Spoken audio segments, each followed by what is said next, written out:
Une astreinte jusqu'à 15 heures, ça va? La voix s'éteignant. Le corbeau? Qui suis-je? Je suis Silas. Silas, tu te souviens? Oui. Et vous? Nous sommes les dérivés. Ceux qui cherchent.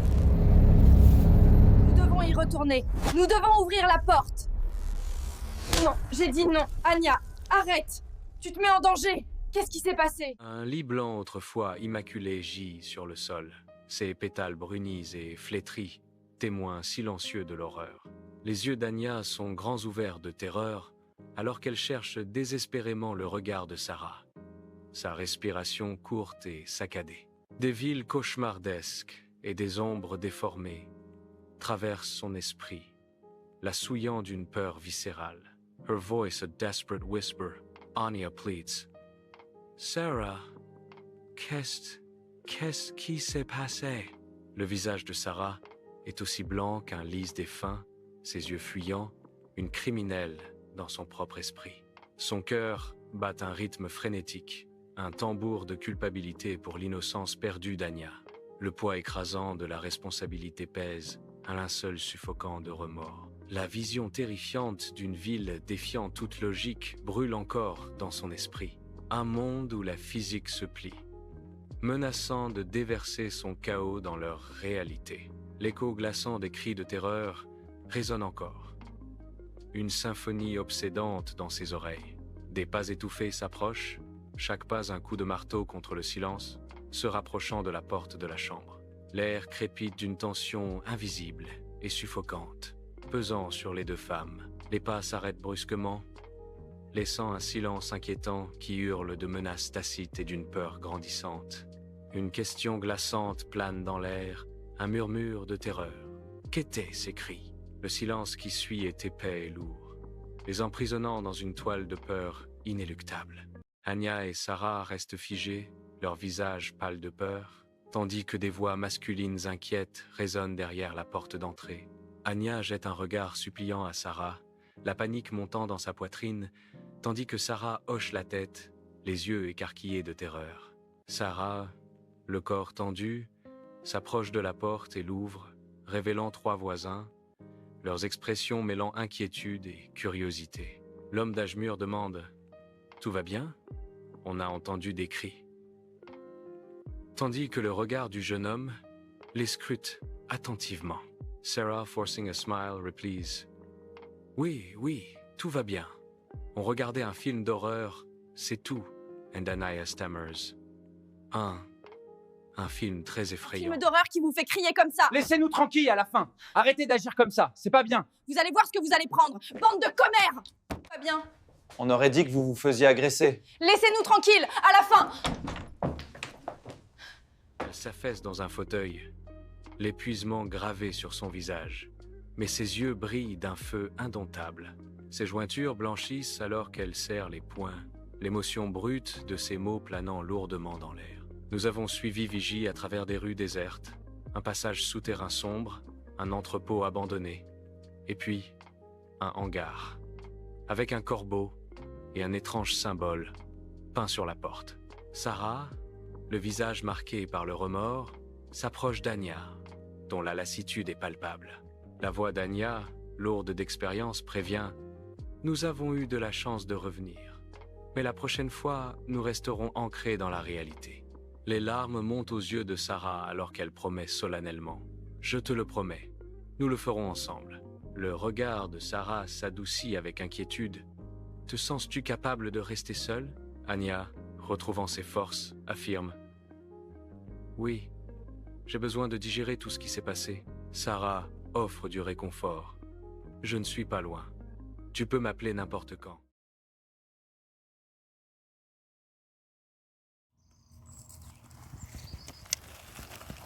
Sarah est figée devant ses écrans d'ordinateur, la lumière du jour déclinante, projetant de longues ombres menaçantes dans son salon. Les mots glaçants d'Anya résonnent dans son esprit. J'ai trouvé des indices de la présence de vigiles dans un entrepôt abandonné. Le souvenir de la révélation d'Anya, ce que j'ai découvert là, défie toute logique, donne des nausées à Sarah. Alors que le ciel extérieur devient noir, Sarah ressent une distorsion palpable de la réalité. Un malaise écœurant. Chaque corbeau stylisé, le corbeau, peint sur les bâtiments voisins, semble recoudre une réalité qui se défait dans son esprit. Le lourd silence de son appartement n'est brisé que par le bourdonnement lointain et inquiétant de ses terminaux. Dans l'appartement de Sarah, le salon est plongé dans l'obscurité, éclairé seulement par la lueur froide et bleue des écrans. Sarah se déplace avec une détermination soudaine et précise, s'agenouillant pour révéler un sac noir caché dans le placard du couloir. Alors qu'elle enfile une combinaison technique, un violent glitch clignote dans sa vision, rapidement écarté d'un geste vif. Ses mains se meuvent avec une autonomie mécanique, vérifiant l'équipement, sa détermination une force palpable dans la pénombre. L'entrepôt de Dagenham se dresse comme un titan squelettique, sa carcasse de tôle rouillée se détachant sur le ciel nocturne d'encre. Des indices de la présence de vie dans un entrepôt désaffecté, en périphérie de la ville. Sarah, une simple ombre, escalade l'escalier de secours avec une précision silencieuse et calculée. Chaque mouvement un murmure dans l'obscurité. Sur le toit, elle ne fait qu'un avec un conduit de ventilation. Une sentinelle immobile, son regard balayant le lointain Londres. Un clic étouffé résonne alors qu'elle attache sa corde en carbone, le mousqueton produisant un son minuscule, décisif dans le vaste silence. Elle s'avance dans le vide, les jambes pendantes dans l'obscurité absolue du hangar abandonné, un saut de foi à couper le souffle.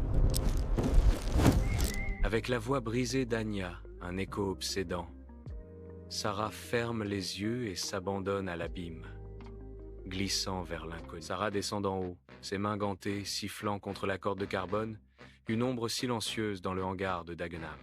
Elle atterrit avec un bruit sourd et silencieux sur le béton froid, accroupie, prédatrice dans l'obscurité oppressante.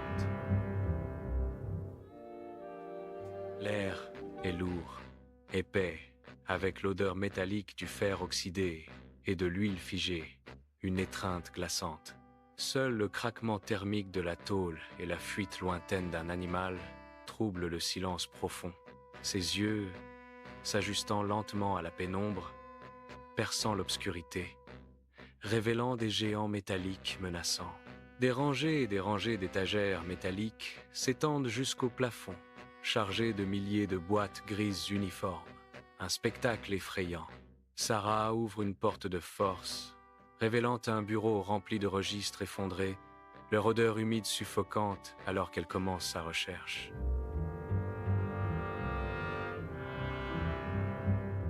Ses doigts parcourent le fond d'un tiroir vide, trouvant un mécanisme caché qui s'ouvre pour révéler une enveloppe Craft et une clé tubulaire. Un cliquetis métallique brise le silence et deux yeux jaunes brillants apparaissent, suivis par la silhouette d'un chat bondissant dans l'obscurité. Sarah murmure « Ce n'est qu'un chat », calmant son cœur qui s'emballe, tandis qu'elle note des chiffres sur le bois et sécurise la clé. Sous l'averse incessante, Sarah se hisse sur le toit glissant du hangar de Dagenham, sa prise sur la corde ferme. Elle serre sa sacoche, protégeant le seul indice menant à Silas, son visage marqué d'une détermination désespérée face à la pluie battante. Son regard balaie la vaste étendue de l'usine balayée par la pluie, une tempête de doute tourbillonnant autour du corbeau et de son rôle dans celui-ci.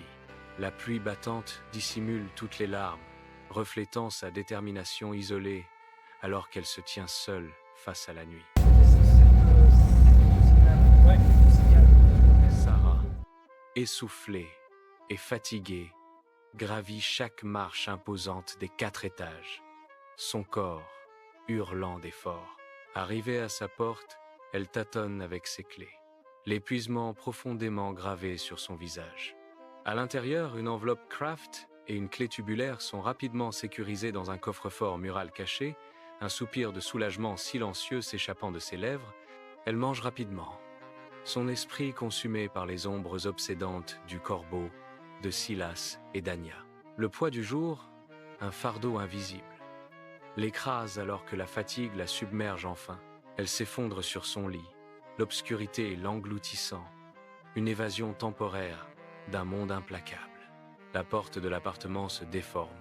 Sa surface se liquéfie et s'étire, révélant un horizon lumineux. À travers cette déchirure, la ville cyclopéenne d'Éther apparaît, alors qu'un minuscule Silas erre devant un géant colossal et en éveil. Chaque mouvement du colosse éveillé provoque une destruction catastrophique, écrasant les rochers et effondrant les bâtiments. Silas, abasourdi, observe la masse réécrire la réalité avant que l'onde de choc titanesque ne le force à fuir. Silas se précipite vers une ouverture dans un bâtiment de roches-circuits et de flore cosmique, une évasion désespérée dans ses yeux. Il glisse de manière incontrôlable à travers le quartier des miroirs, un espace vertigineux de reflets triangulaires et de chiffres en cascade. 3 tripades imposantes, aux cuisses musclées massives, passent à portée de Silas, leur longue fourrure brune offrant une prise désespérée. Il se débat, puis se hisse au sommet d'une cuisse massive où les 3 pattes convergent, une perche périlleuse. Le tripade s'engouffre dans les jardins de Calabillo, où les chemins Silas voit son propre dos apparaître devant lui.